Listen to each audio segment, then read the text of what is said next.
Hey guys, so last week after a morning meeting, I was trying to help solve a problem, and it ended up creating a bigger problem for myself. But in the process, I had an enlightening moment, so I thought I'd share that here in hopes that one of you might prevent yourself from making the same mistake. So this is our morning meeting. Every morning we have a segment called OFI, which is Opportunity for Improvement. So during these OFI sessions, we talk about the day before, we also talk about the day ahead. We try to identify pinch points and possible errors from the day before, how we can fix them and keep them from happening again. So in this particular OFI session, there was a subject that really piqued my interest. We had to throw away an entire batch. An entire batch was wasted. Now for us being a cheesecake manufacturer, a batch is a bowl. And one of these bowls is 850 liters, and that's about 1,400 pounds of product that we had to throw in the garbage. So me, being very curious about the issue, went up to the ops manager after the meeting. I wanted to find out how this could happen. So, as it turns out in this case, we were running two very similar SKUs back to back in our production schedule. They were the same size, same weight, they looked the same, but they had very different directions on our machines. So hearing this, I got super excited. Freshly back from Japan, I've learned all these new fun things, and the first thing that came to my mind was Hankiton. Hey, I'm gonna go teach Hankiton.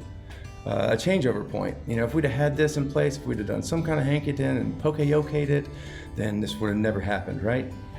So off we go. You know, me and the operations manager, we walk out to the Gemba, the exact place where it happened. We're theorizing how it happened. I'm teaching Hankiton the whole time, just really excited and like, oh my gosh, I can't wait to get this fix installed. And I started digging deeper. So as I was talking to our production manager, she started filling me in with some ideas she had. Some improvements that she had in mind to poke-yoke the process, though, you know, it never happened again. And part of her improvements were to make a clear process. That they followed this clear process and, you know, it should never happen again. Clear process? What do you mean clear process? Like screeching tires running through my head right now, you know. We don't have a clear process for our production workers to follow when they're making a batch? Well, yeah, we do. We have a process, but you know, it wasn't followed. So we need to make something to poke-yoke that. And immediately my mind starts dancing. Oh man, it's just training. It's training. So I'm eager to go. I'm eager to train her on how important training is and how we can train better and how we can, you know, reinforce that training. Okay, let me see that training. We are gonna come up with a method and we are gonna train and we're gonna retrain and we're gonna stick to our standards. So let me see the standard. Okay, so here's the standard, but it's just for this batch. It doesn't tell you what to do when you switch over to the next batch. Do we have like just a very basic standard on what you need and how to set up the machine between each SKU? Well, no, we don't have anything that basic. Do we really need something for that basic? You know, just switching between SKUs?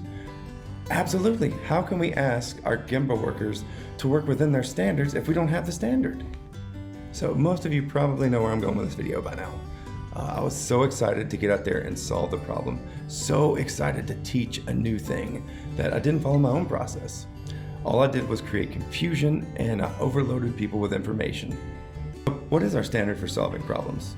Well, in our community, it's typically the 5 whys, right? If I'd have done this to begin with our ops manager, we would have probably come to the same conclusion much faster, and I could have trained on the 5 whys instead of all these other concepts all at once. It really stuck with me all weekend. I mean, I was thinking about this thing, how can I learn from it? So much so that I had to reach out to Will, who was on vacation, but responded anyway because he's a lean maniac. He said, Brian, the answer is right in your pocket. We got these wonderful pocket cards that Mark Warren provided us when he was here. And on these cards is like every situation that you could think of on how to train, the process for identifying problems, it's just a whole wealth of knowledge. And it really reinforced, I really need to slow down, use the tools that are available and not get so excited about lean that I forget the basics.